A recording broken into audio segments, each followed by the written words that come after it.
सुरुचि ने प्रवचन सुन सुन के प्रतिज्ञा ले ली थी कि अब वो कोई भी पाप नहीं करेगी, सबसे अच्छे से बात करेगी, किसी के साथ बुरा नहीं करेगी। बहू, ये मच्छर तेरे गाल पे कब से बैठा है?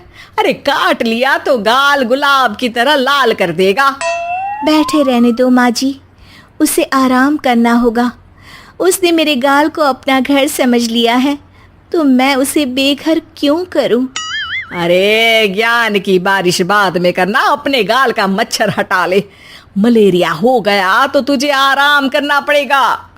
माँ जी, डेंगू मलेरिया तो सांसारिक बीमारियां हैं, हमें इनसे ऊपर ही तो उठना है ना। अरे बेटा, इनसे आदमी ऊपर ही उठ जाता है। क्या हुआ? काट लिया। अरे मैंने तो कहा ही था, मार देना था उसको।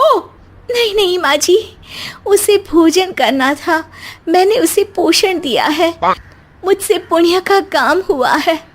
अरे उड़ रहा है टुनटुना के, ताली बजा के मार दे वरना फिर काट खाएगा। नहीं नहीं माँ जी, जीव हत्या करना पाप है। मैंने एक बार व्हाट्सएप पे एक उपदेश पढ़ा था, मच्छर आपको काटे ये उसका जुनून है, उसके बाद आप खुजाओ ये आपका सुकून है। लेकिन कभी मच्छर को मारना मत, क्योंकि उसकी रगों में आपका ही खून है। अरे तू और तेरा व्हाट्सएप का ज्ञान, भगवान बचाए।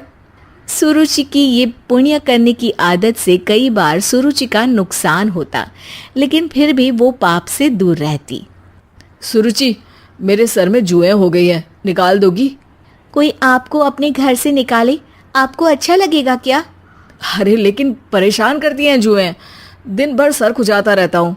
देखो, इसी बहाने तुम्हारे सर की चंपी हो जाती है। तुम्हें तो जुओं को थैंक यू कहना चाहिए। तभी बाहर से ससुर जी की आवाज आती है। बहू, बहू। अभी आई बाबूजी। बेटा सुनो, ये देखो चाय में ना मक्खी तैर रही है, दूसरी चाय ले आओ जाओ। ला दूंगी, पर मक्खी मत हटाइएगा। अरे क्यों बेटा? मक्खी चाय का सेवन कर रही है, अच्छा थोड़ी ना लगेगा आप बीच में अडंगा डाल देंगी तो। आपको अच्छा लगेगा क्या अगर कोई आपकी चाय छीन ले? अरे पर निकालूंगा नहीं तो मक्खी मर जाएगी बेटा। नहीं नहीं बाबूजी, आप उसे पीने दीजिए, पीकर उड़ जाएगी। लेकिन बाबूजी मक्खी के साथ ही चाय पी जाते हैं। ये क्या किया बाबूजी? अरे मक्खी सिर्फ चाय ही क्यों पिए, आज सुबह मैंने मिठाई भी खाई है, पेट में ही है, वो पेट में चाय भी पीती रहेगी और मिठाई भी खाती रहेगी। सुरुचि को समझ में नहीं आता कि वो बाबूजी के इस कारनामे पर क्या जवाब दे। वो सास के पास जाती है। सास के हाथ में एक खटमल मारने की दवाई है। माँ जी, आपके हाथ में ये क्या है? अरे बेटा, तू तो बीए पढ़ी है, इतना तो पढ़ने में आया ही होगा कि ये खटमल की दवाई है। माँ जी, आप क्यों मार रही हैं खटमल?